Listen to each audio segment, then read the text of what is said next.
வணக்கம். ஆப்கி அதாலத்துக்கு உங்களை வரவேற்கிறேன். ஆப்கி அதாலத்தில் இன்றைக்கு ஒரு கொடிய மனிதரை அறிமுகப்படுத்த போகிறேன். இவர் பலவிதமான குற்றங்களை செய்யறத நீங்க பார்த்திருப்பீங்க. சில சமயம் அடிதடியில பார்த்திருப்பீங்க, சில சமயம் மர்டர் பண்ணும்போது பார்த்திருப்பீங்க. அவர் எப்பவும் மத்தவங்களுக்கு அநியாயம் செய்யறத மட்டும்தான் நீங்க பார்த்திருப்பீங்க. சில சமயம் அவரை ட்ரக் மாஃபியாவோட பார்த்திருப்பீங்க, சில சமயம் அண்டர்வேர்ல்ட் டானோட பார்த்திருப்பீங்க. இன்னைக்கு நாம அவர்கிட்ட ஒவ்வொரு குற்றத்துக்கும் கேள்வி கேட்க போறோம். ஆப்கி அதாலத்தில் இன்றைய வழக்கை நாம தொடங்கலாம். இந்தி படங்களின் வில்லன் குல்ஷன் குரோவர் ஆப்கி அதாலத்தில் ஆஜராகிறார்.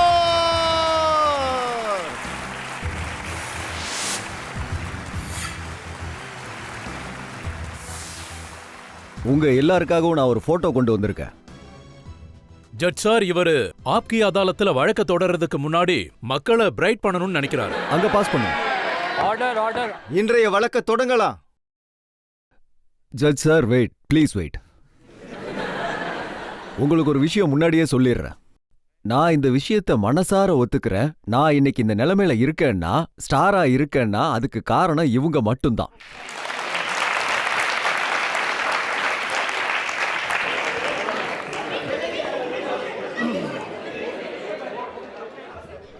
இன்றைய வழக்க தொடங்கலாம். இன்றைய வழக்கு ஆரம்பிக்கலாம். ஆப்கி அதாலத்தில் முதல் குற்றச்சாட்டு குல்ஷன் குரோவர் மீது. ஆப்கி அதாலத்தில் பிலிம் ஸ்டார் குல்ஷன் குரோவர் மீது உள்ள குற்றச்சாட்டு, இவர் உண்மையான வாழ்க்கையிலும் வில்லன் தான். குல்ஷன் சார், இது உண்மைதானா? மக்கள் உங்களை இந்த மாதிரி கூப்பிடுறது, அதாவது कल्लू कलन कालिया दे लोग मुझको गालियां.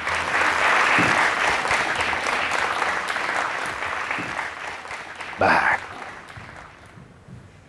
मैन, मैं हूं बुराई का फरिश्ता. मेरा जन्म अभी नहीं हुआ है. मैं तो हमेशा से हूं आपके पास, आपके बीच, आपके अंदर. यकीन नहीं आता तो अपना दायां हाथ अपने सीने पर रखकर ध्यान से सुनिए. आपको मेरी आवाज जरूर सुनाई देगी. बुराई की आवाज. बुराई का और आपका रिश्ता हमेशा से है. बुराई सबके अंदर है, अच्छाई दबा देती है उसे. बुराई एक साजिश है अच्छाई की. अच्छे लोगों ने जानबूझकर कुछ लोगों को बुरा बनाया है ताकि उनकी तरफ उंगली उठाकर कह सके, वो देखो वो जा रहा है बुरा आदमी. Evil is created by good.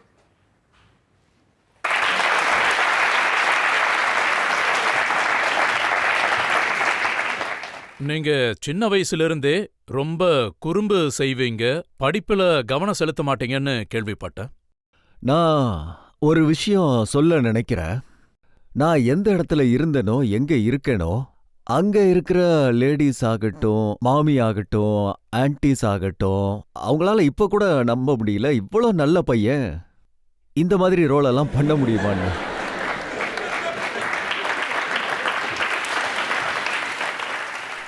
நான் புதுசா படங்கள்ல நடிக்க ஆரம்பிச்சப்போ அப்போ ஒரு ஒரு படம் கிடைச்சது.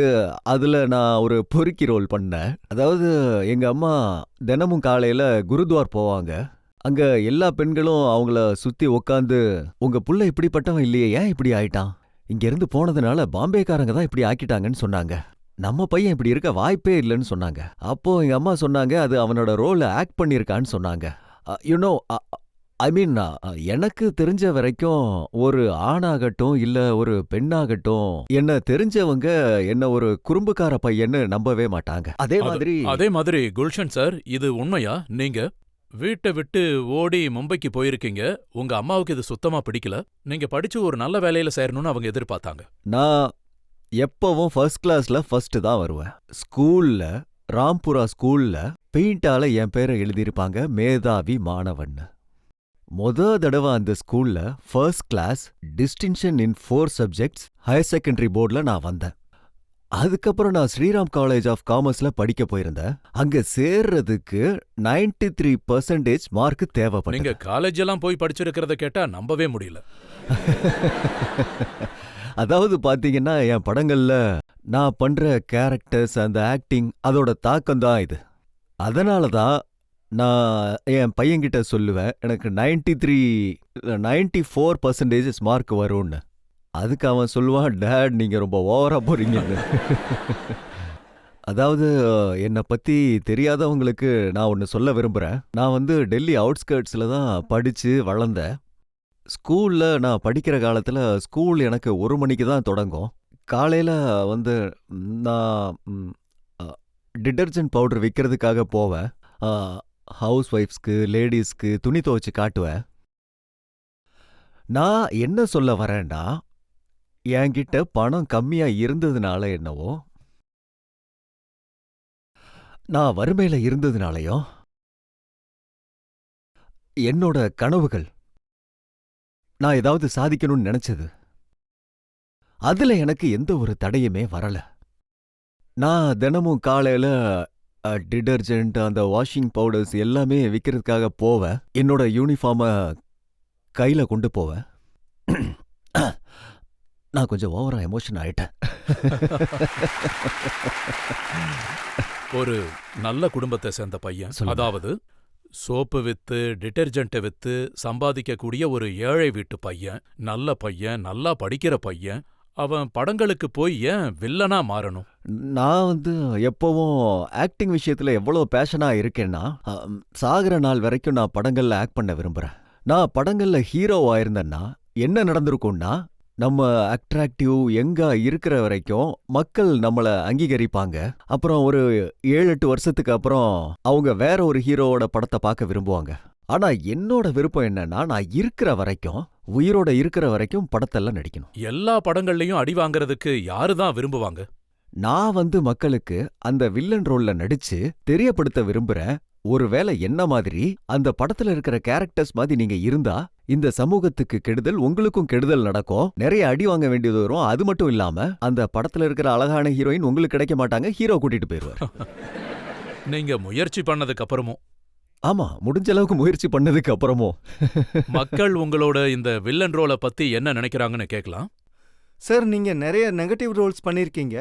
எப்போவாவது அந்த நெகட்டிவ் கேரக்டரோட இம்பாக்ட் அது உங்களோட ரியல் லைஃப்ல கிராஸ் பண்ண வச்சதா இல்லையா சார்? அதாவது கண்டிப்பா இல்ல, கண்டிப்பா இல்ல. நான் அப்படி இருக்கவே ஒருவேளை மாட்டேன். எப்பவாவது லிஃப்ட்ல ஒரு பொண்ணு உங்களை தனியா பார்த்து பயந்து அங்கிருந்து ஓடி இருக்காங்களா?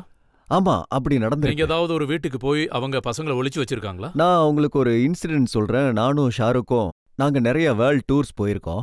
அதாவது ஷோஸ் நடக்கும்ல, லண்டன், அமெரிக்கா, கனடா, இங்கெல்லாம். ஒரே ஃப்ளோர்ல நாங்க இருந்தோம். ஷாருக்கிட்ட ஆட்டோகிராஃப் வாங்குறதுக்காக பொண்ணுங்க தனியா அந்த பக்கம் கூட்டிட்டு போறாங்க, இந்த பக்கம் வராங்க. ஆனா என்கிட்ட ஆட்டோகிராஃப் வாங்குறதுக்கு பிரதரோ கசினோ இல்ல பாடி கார்ட்ஸ் யாராவது ஒருத்தங்க இருக்காங்க.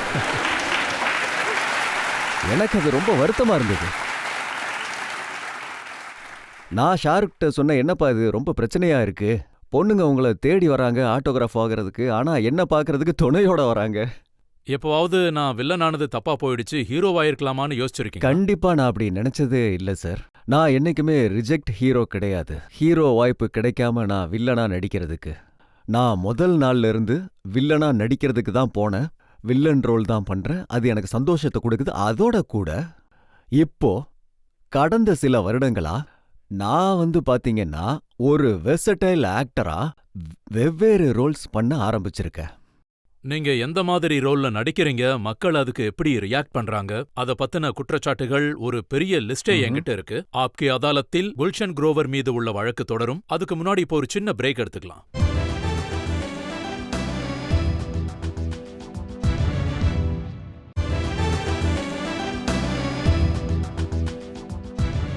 ஆப்கி அதாலத்தில் உங்கள் கேள்விகள் மற்றும் குற்றச்சாட்டுகளுக்கு நடுவில் இருக்கிறார் ஹிந்தி பிலிமின் number 1 villain Gulshan grower.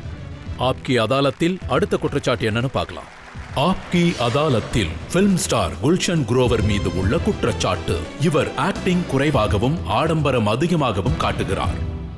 Gulshan sir, நிறைய பேர் சொல்றாங்க சின்ன வயசுல உங்களுக்கு ட்ரைனிங் நடந்தது, அது இன்னைக்கு வரைக்கும் உங்களுக்கு உதவுது. நான் கேள்விப்பட்டது என்னன்னா, முதல் ரோல்ல நீங்க நடிச்சது ராம்லீலால ஒரு குரங்கு ரோல் பண்ணிருந்தீங்க. ஆமா, இது உண்மைதான்.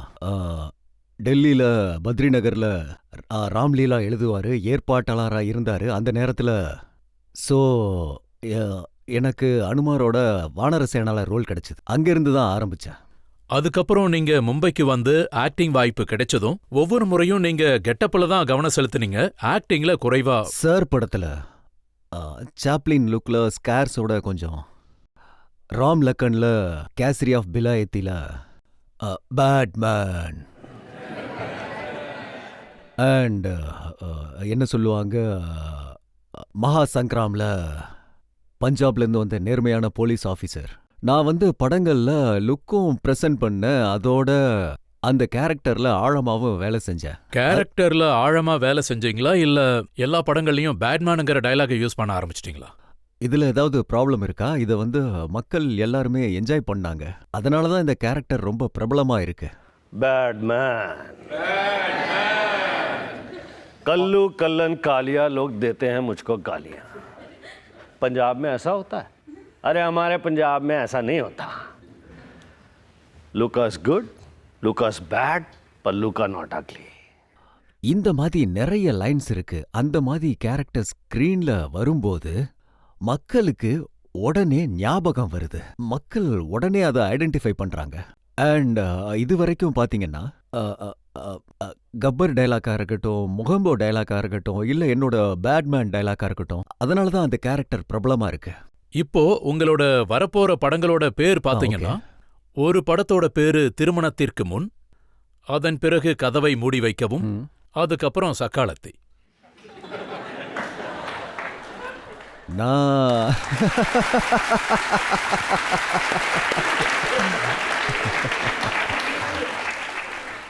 ரஜத் சார், எனக்கு என்ன தோணுதுன்னா, நீங்க படங்கள்லயே எழுதுனா நல்லா இருக்கும்னு. ஏன்னு கேட்டீங்கன்னா, எவ்வளோ அழகா நீங்க அதை கனெக்ட் பண்ணியிருக்கீங்க. நிஜமாவே ரொம்ப நல்லா இருக்கு. இப்போ சமீபத்துல ஸ்டுடியோல ஒருத்தங்க காமெடி பண்ணாங்க. முதல்ல கல்நாயக்கோட டயலாக் எப்படி இருக்கும்னா, अब मुझसे बचकर कहाँ जाओगी, ஓட முடியாது அப்படின்னு அவங்க சொல்லுவாங்க. भगवान के लिए मुझे छोड़ दो। அதுக்கு அந்த வில்லன் சொல்லி, इतनी खूबसूरत चीज और भगवान के लिए छोड़ दूं तो मैं क्या खाऊं प्रसाद। அதுக்கப்புறம் அவங்க ஓடி போவாங்க. அவங்க முன்னாடி ரஜத் சர்மா நிப்பாரு, அவங்க பின்னாடி ஓடி போய் மறைஞ்சுக்குவாங்க. அப்போ ரஜத் சர்மா சொல்லுவாரு, इसको तो मैंने बचा लिया, अब तुम्हें कौन बचाएगा, कैमरा ऑन करो।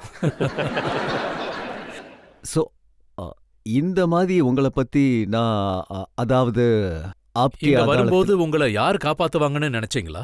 என்ன காப்பாத்துறது இவங்களோட அன்புதான். எனக்கு பாதுகாப்பு தரது இந்த 22 வருஷமா நான் ஒரே ஒரு விஷயம்தான் பண்ணியிருக்கேன். இந்த மக்களை என்டர்டெயின் பண்ணியிருக்கேன். இந்த விஷயம்தான் என்னை காப்பாத்தும். இதை நான் மனதார ஒத்துக்கிறேன். இது வரைக்கும் நான் அச்சீவ் பண்ண எல்லாமே, பேரு, புகழ், பணம், எல்லாமே இவங்க ஆசீர்வாதம் தான். அது உண்மைங்கிறதால தான் இவங்க கை தட்டுறாங்க. குல்ஷன் சார், 22 வருஷமா நீங்க செஞ்சது எல்லாமே ஒரு இலக்குக்கு வந்து சேர்ந்திருக்கு. இந்த இலக்கை அடைஞ்சதுக்கு அப்புறம் நிறைய கேள்விகள் எழுந்திருக்கு, புது குற்றச்சாட்டுகள் வந்திருக்கு. அதுவும் இந்த வாரத்துல தான் வந்திருக்கு. அந்த குற்றச்சாட்டுகளை பத்தி நான் உங்ககிட்ட அப்புறம் கேட்கறேன். இப்போ ஒரு பிரேக் எடுத்துக்கலாம்.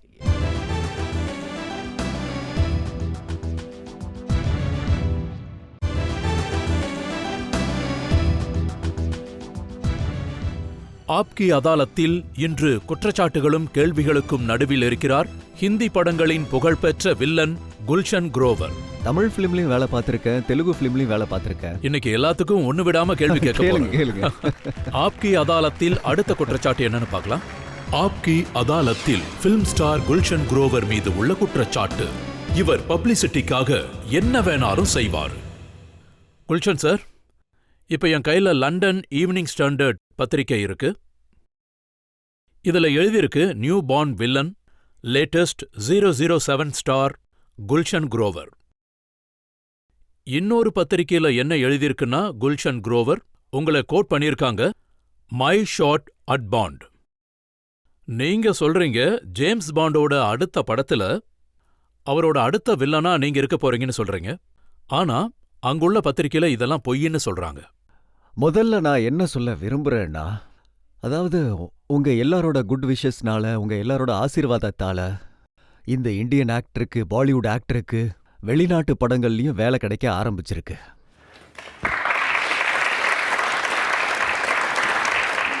இது என்ன பொறுத்த வரைக்கும் மகிழ்ச்சியான பெருமைக்குரிய விஷயம். நம்ம எல்லாருக்கும், அதாவது இந்தியன்ஸ்க்கு பெருமைப்படக்கூடிய விஷயம். அங்க இருக்கிற பிலிம் இண்டஸ்ட்ரி, அதாவது ஹாலிவுட் பிலிம் இண்டஸ்ட்ரியா இருக்கட்டும், அங்க 6 படம் வேலை பார்த்திருக்கேன். பிரான்ஸ் படங்கள்ல வேலை பார்த்திருக்கேன், இட்லி படங்கள்ல வேலை பார்த்திருக்கேன், ஜெர்மன் படங்கள்ல வேலை பார்த்திருக்கேன், கெனடியன் படங்கள்ல வேலை பார்த்திருக்கேன், யூகே படங்கள்லயும். இப்போ சில நாட்களா என்ன நடக்குதுன்னா, அடுத்து வர இருக்க ஜேம்ஸ் பாண்ட் படத்துல எனக்கு வில்லன் ரோல் கிடைக்க போகுது. சில பத்திரிக்கை ஒப்புதல் ஆயிருச்சுன்னு சொல்றாங்க, சில பத்திரிக்கை இல்லைன்னு சொல்றாங்க. ஜேம்ஸ் பாண்டோட சைட்ல அங்க ஒரு போட்டோ இருக்கு, ஒரு ஆர்டிக்கல் இருக்கு, பாண்ட்ஸ் கனெக்ஷன் டு பாலிவுட். விஷயம் என்னன்னா, நான் அந்த படத்துல இருக்கேனா இல்லையான்னு நான் இப்ப சொல்ல போறதில்ல. நான் ஏன் சொல்ல விரும்பலன்னா, ஏன்னா அது உண்மை இல்லைங்கிறதுனால.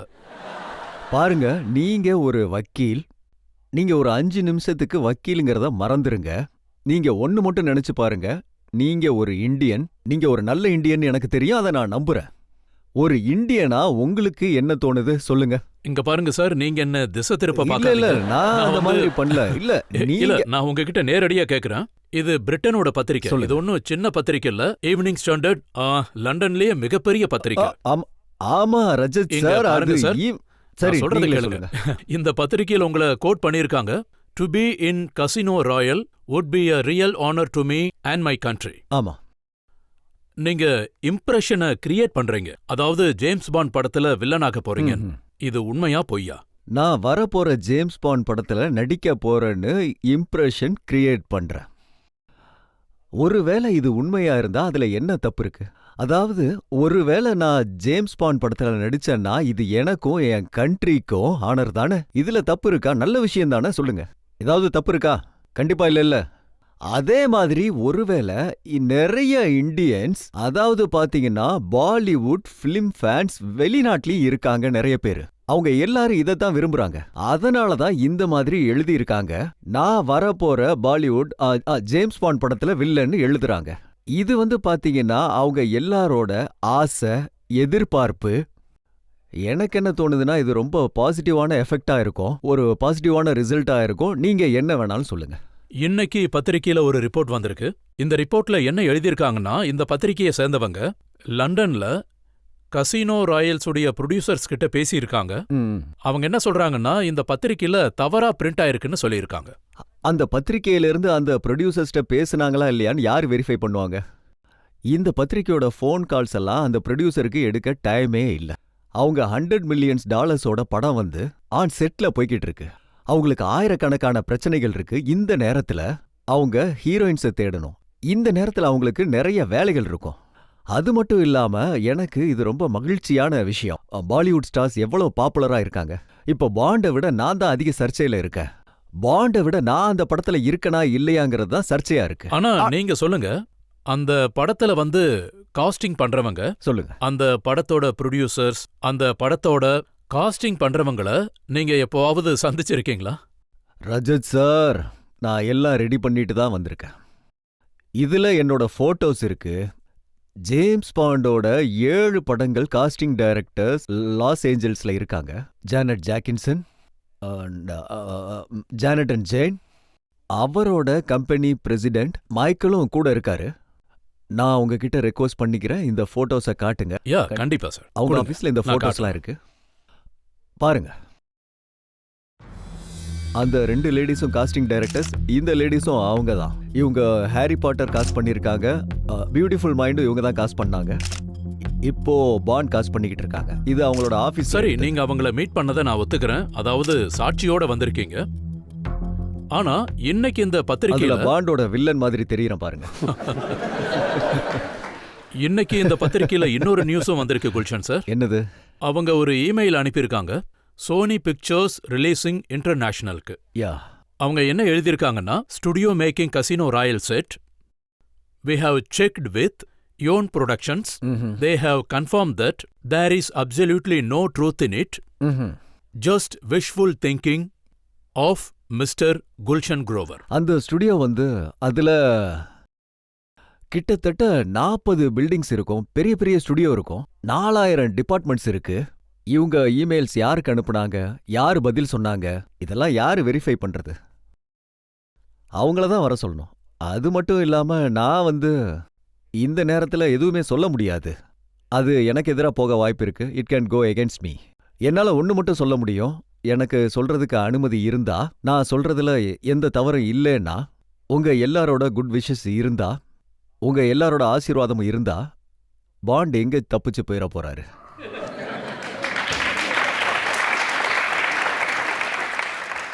குற்றச்சாட்டுகள், கேள்விகள் இன்னும் நிறைய இருக்கு. இப்போ இன்னொரு பிரேக் எடுத்துக்கலாம். பிரேக் அப்புறம் குல்ஷன் குரோவர் மீது மக்களின் வழக்கு தொடரும்.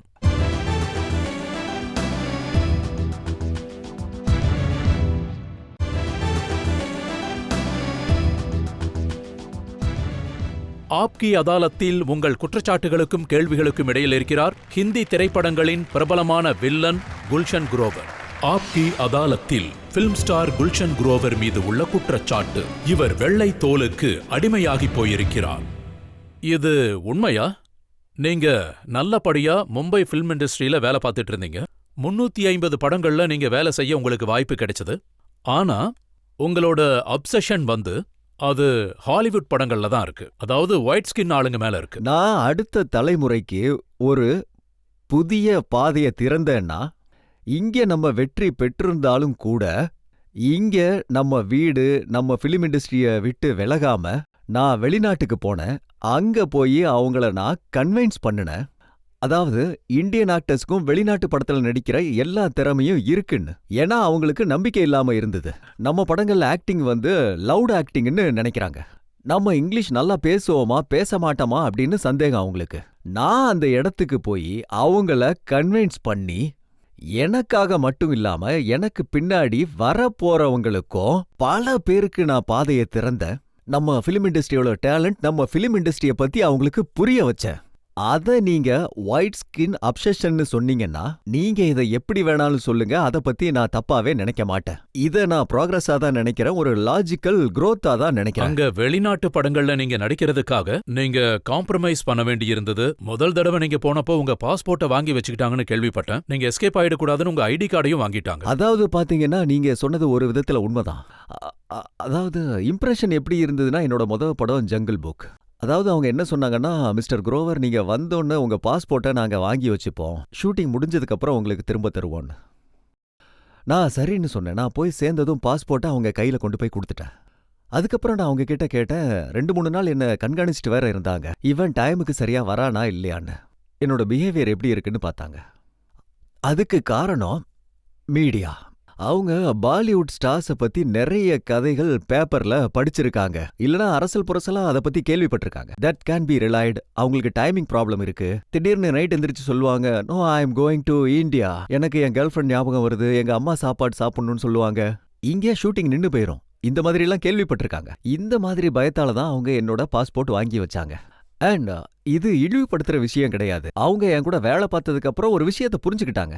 அதாவது இந்தியன் பாலிவுட் ஆக்டர்ஸ் கிட்டயும் ரொம்ப ப்ரொஃபஷனல் இருக்கு, ரொம்ப திறமையும் இருக்கு, அவங்களுக்கு வேலை கொடுக்கலாம். இது உண்மைதானா?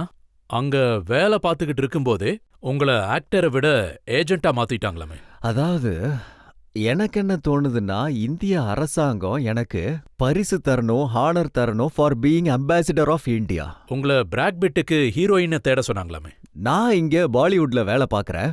அவங்களுக்கு என்ன தெரியும், என் மேல நம்பிக்கை வச்சிருக்காங்க. அடிக்கடி எனக்கு ஃபோன் பண்ணி இமெயில் பண்ணி கேட்பாங்க, இந்தியால இங்க ஷூட்டிங் பண்ண முடியுமா, இப்படி ஒரு ஹீரோயின் கிடைப்பாங்களா, இல்ல இப்படிப்பட்ட டெக்னீஷியன்ஸ் கிடைப்பாங்களா.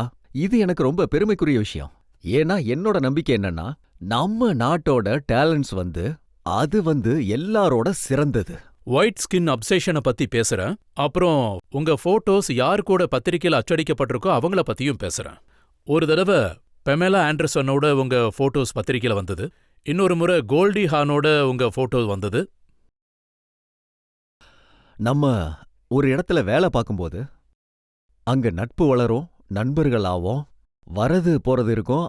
அது அவங்களோட பெருந்தன்மை தான் சொல்லணும். என்ன அவங்களோட க்ளோஸ் சர்க்கிள் கூட அவங்க கூட போறது, வெளியே போறது, வரது, அப்புறம் என்ன டின்னருக்கு கூப்பிடுறது, இந்த மாதிரி எங்க நட்பு வளர்ந்துருக்கு, உறவு வளர்ந்துருக்கு. அவங்க இந்தியா வரும்போது அவங்க இந்தியா வரணும்னு நினைச்சா அவங்க என்கிட்ட கேட்பாங்க, வெதர் எப்படி இருக்கு, எங்க வந்தா நல்லா இருக்கும்.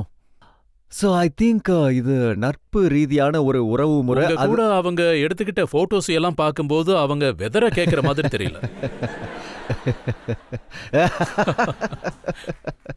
இத பார்க்கும்போது நீங்க தான் வெதர் கேக்குற மாதிரி இருக்கு. எதுக்கு Dress இவ்வளவு கம்மியா போட்டிருக்கீங்க? அதாவது ரஜத் சார், எல்லா வகையான உறவுகளும் உண்டு. அத மீடியா வெவ்வேறு வகையா புரிஞ்சுக்கிட்டு எழுதுவாங்க. எனக்கு அவங்க கூட ஒரு நட்பு இருக்கு. சப்போஸ் நான் அங்க போறதா இருந்தா காதி கிராம் உத்தியோக்ல இருந்து ஹேண்டிகிராஃப்ட்ஸ்ல இருந்து சின்ன சின்ன பொருட்கள் வாங்கி கொண்டு போய் கொடுப்பேன். கோல்டிகான்னு சொன்னோன்னே எனக்கு ஞாபகம் வருது. நான் இந்த கோல்டிகானுக்கு ஒரு காக்ரா சோலி, அதாவது இந்த காதி, அத பிரசன்ட் பண்ணேன் அவங்களுக்கு. அவங்க ரொம்ப எக்ஸைட் ஆகி உடனே அதை போட்டுக்கிட்டாங்க. கொஞ்சம் நீளமா இருந்ததுனால அதை கட் பண்ணிக்குவான்னு கேட்டாங்க என்கிட்ட. அதுக்கப்புறம் அவங்க இமெயில் பண்ணாங்க, இதை நான் பல்லான ஃபங்க்ஷனுக்கு போட்டுட்டு போறேன். நான் அடுத்த நாள் பார்க்கும்போது பத்திரிக்கையில அந்த போட்டோஸ் கூட வந்திருந்தது. அதாவது விநாயகரோட பேக், விநாயகரோட பெண்டன்ட், இந்தியன் மியூசிக், இதையெல்லாம் நான் அவங்களுக்கு கிஃப்டா வாங்கிட்டு போய் கொடுப்பேன். அது மூலமா ஒரு டிஸ்கஷன் ஆரம்பிக்கும். இது எந்த ஊர்ல பண்றாங்க, எப்படி தயாரிக்கிறாங்க, எங்க கிடைக்கும், இந்த கார்டுக்கு என்ன அர்த்தம். நான் இன்னொன்னும் கேள்விப்பட்டேன். பிரின்ஸ் சார்ல்ஸ்க்கு நீங்க ராம்நாம் குர்தா வாங்கிட்டு போய் கொடுத்திருக்கீங்க. நான் பிரின்ஸ் சார்ல்ஸ்க்கு நிறைய பாலிவுட் பிலிம்ஸ், ஹரே ராமா ஹரே கிருஷ்ணாவோட இப்ப இருக்கிற ட்ரெண்டிங் குர்தாஸ், அதாவது பாத்தீங்கன்னா அதுல மந்திரம்லாம் எழுதியிருக்கோம், இந்த மாதிரி நிறைய பிரசன்ட் பண்ணியிருக்கேன். அப்போ இதுவும் உங்களோட ஒயிட் ஸ்கின் அப்செஷன் தானா? நீங்க அடிக்கடி பிரின்ஸ் சார்ல்ஸை சந்திக்க போறது? சார், நான் பிரின்ஸ் சார்லஸோட பர்சனாலிட்டியை ரொம்ப அட்மையர் பண்றேன். பிரின்ஸ் சார்ல்ஸ் எது செஞ்சாலும் அதுல சேரிட்டி கண்டிப்பா இருக்கும். அவர் செய்யற ஒவ்வொரு விஷயங்களும் எனக்கு கண்டிப்பா இருக்கும். உங்களோட இந்த ஈர்ப்பை பத்தியும் உங்களோட இந்த அப்செஷனை பத்தியும் மக்கள் மனசுல என்ன கேள்வி இருக்குன்னு அவங்க கிட்ட கேட்டு தெரிஞ்சுக்கலாம். கண்டிப்பா. நீங்க கேளுங்க சார். என்னோட கேள்வி என்னன்னா, இந்தியன்ஸ் அவங்கள ப்ரூவ் பண்ணணும்னு அவசியம் என்ன சார்? நீங்க எனக்கு ரொம்ப பெருமையா இருக்குன்னு சொல்றீங்க. நாம யாருக்கும் குறைஞ்சவங்க கிடையாது. அப்போ நம்ம எதுக்காக ஃபாரின்ல போய் ப்ரூவ் பண்ணணும்? ஹாலிவுட்ல இருந்து இந்தியாவுக்கு யாரும் ப்ரூவ் பண்ணலையே. உண்மையை சொல்ல போனா இது வரைக்கும் நம்ம ஆளுங்க யாரும் அங்க போனதில்ல. இப்ப நம்ம போக ஆரம்பிச்சிருக்கோம், அவங்களும் இங்க வர ஆரம்பிச்சிருக்காங்க. ஒரு விஷயம் நான் உங்ககிட்ட சொல்லியே ஆகணும். ஒவ்வொரு ஆக்டரும் என்கிட்ட சொல்லியிருக்காங்க, பாலிவுட்ல நாங்க நடிச்சே ஆகணும்னு. நம்ம படத்தோட பாட்டெல்லாம் ரொம்ப அருமையா இருக்கும்னு சொல்லுவாங்க. திடீர்னு பொண்ணுங்க ஓடி டான்ஸ் பண்ண ஆரம்பிப்பாங்க, அது ரொம்ப நல்லா இருக்கும்னு. சோ அவங்களும் இங்க வேலை பார்க்கணும்னு ஆசைப்படுறாங்க. நீங்க கேட்கலாம். உங்களுக்கு இது வரைக்கும் தோணலையா நம்ம நிறைய கெட்டதா செஞ்சிருக்கோம், ஒரு நல்லதும் செய்யலன்னு? நீங்க பாலிடிக்ஸ்ல சேரணும்னு விருப்பம் இல்லையா? நீங்க சொல்லிருக்கீங்க இந்த நாட்டு மக்கள் வெளிநாட்டு மக்களோட அன்பு உங்க கூட இருக்குன்னு. அவங்க உங்களை ஜெயிக்க வைப்பாங்க. நீங்க வெளிநாட்டுக்கு போகாம இங்கேயே இருந்து மக்களுக்கு சேவை செய்யலாம்ல. யங் மேன், நீங்க என் ஃப்ரெண்டா இருப்பீங்கன்னு நினைச்சேன், ஆனா எனிமியா இருக்கீங்க. நீங்க என்னோட எதிரி. வேற ஏதோ எதிரி தான் என்கிட்ட அனுப்பியிருக்காங்க. ஒரு கலைஞன், நான் இந்த வார்த்தையை முழுசா நம்புறேன், ஒரு கலைஞன் ஒரு கலைஞனாதான் இருக்கணும், எல்லோருக்கும் சொந்தமானவன். பாலிடிக்ஸை விட்டுருங்க, ஒரு பொலிட்டிக்கல் பிளாட்ஃபார்ம்ல என்ன நீங்க எங்கேயுமே பார்க்க முடியாது. வாய்ப்பே இல்ல. Never ever. குல்ஷன் சார், மக்கள் சார்பா நிறைய கேள்விகளும் குற்றச்சாட்டுகளும் இருந்தது. உங்க நல்ல வேலைகள், உங்க கெட்ட வேலைகள் எல்லாத்துக்கும் பதில் சொன்னீங்க. இப்போ ஒரு பிரேக் எடுத்துக்கலாம்.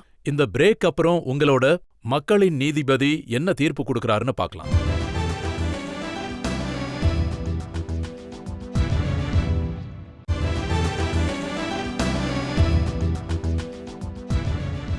ஆப்கி அதாலத்தில் இன்னைக்கு கேள்விகள் கேட்டோம். ஹிந்தி திரைப்படங்களின் முக்கிய வில்லன் நடிகர் குல்ஷன் குரோவர் கிட்ட. இந்த குல்ஷன் குரோவர் மும்பையிலிருந்து ஹாலிவுட் வரைக்கும் இந்தியா பேரை உயர்த்தியிருக்காரு. இப்போது தீர்ப்புக்கான நேரம் வந்துவிட்டது. இன்றைய ஜட்ஜ் சைபல் சாட்டர்ஜியுடைய தீர்ப்பை பார்க்கலாம்.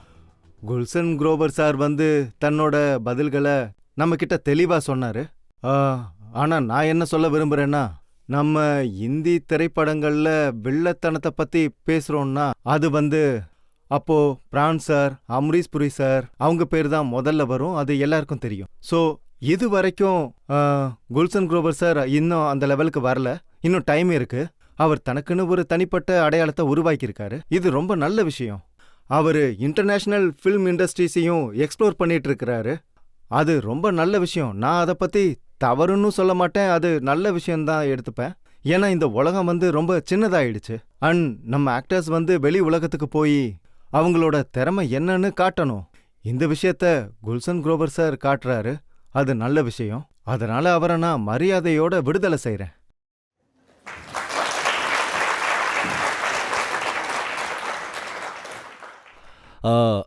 ஜட்ஜ் சார், அதாவது நீங்க சொன்ன மாதிரி சீனியர் வில்லன்ஸ் அவங்களோட வேலையை நான் ரொம்பவே மதிக்கிறேன். அவங்க முன்னாடி நான் எதுவுமே இல்ல. எனக்கு அதுக்கு ரொம்ப டைம் எடுக்கும். அவங்கள மாதிரி அப்படி ஒரு பேர் எடுக்கிறதுக்காக அந்த மாதிரி நிறைய வேலைகள் செய்யணும். நீங்க சொன்ன இந்த விஷயத்த நான் ரொம்ப மதிக்கிறேன். ஆனா எல்லாத்த விட நான் மதிக்கிற ஒரு விஷயம் இருக்கு. அதாவது பாத்தீங்கன்னா, நான் அத நான் ஒத்துக்கிறேன். இத ஒரு டிராமாவோ இல்ல வேற எதுவோன்னு நான் சொல்ல வரல. அதாவது ஒவ்வொரு கலைஞனும் உயர்ந்த நிலையில இருந்தாலும் அவங்க ஃபேன்ஸ், அவங்க ரசிகர் அவங்களுக்கு ஆதரவு கொடுக்காம, அவங்களுக்கு அன்பு கொடுக்காம, தொடர்ந்து அவங்களுக்கு ஊக்குவிப்பு கொடுக்கலனா அவங்களால எதுவும் செய்ய முடியாது. இத நான் நம்புறேன். நான் எப்பவும் உங்களோட முடிவை எதிர்பார்த்து தான் இருப்பேன். ரொம்ப நன்றி.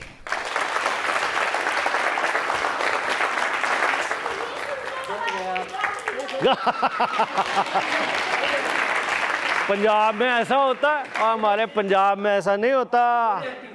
केड़ी बोलो, केड़ी चक दे फटे। எல்லா கோட்ல இருந்து நான் தப்பிச்சு ஓடுறேனா? இங்க இருந்து நான் குதிச்சு ஓடலான்னு தான் நினைச்சேன். ஆனா வக்கீல் சார், இவங்க என்ன தப்பிச்சு ஓட விட மாட்டாங்க. எங்க போனாலும் பிடிச்சிருவாங்க. அதனால என்ன வேணும் சொல்லுங்க. ராஜா படத்துலயா? ஓகே. குல்ஷன் சார், இங்க உட்கார்ந்து சொன்னா எல்லாரும் பாப்பாங்க. ப்ளீஸ் வாங்க.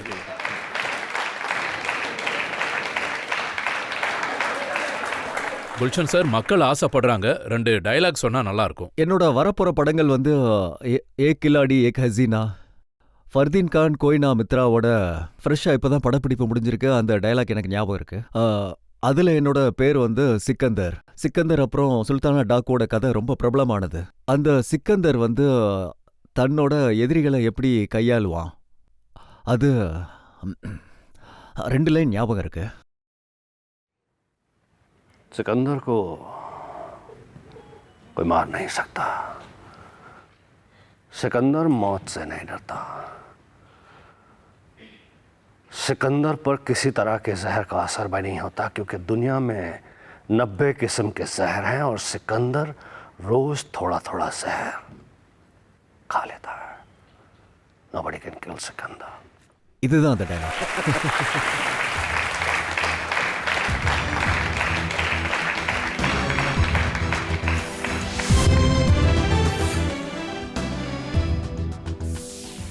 ஆப்கி அதாலத்தில் மக்களின் நீதிபதி குல்ஷன் குரோவரை விடுதலை செஞ்சுட்டாரு. ஆனா உண்மையான தீர்ப்பை நீங்க மக்கள் தான் கொடுக்கணும்.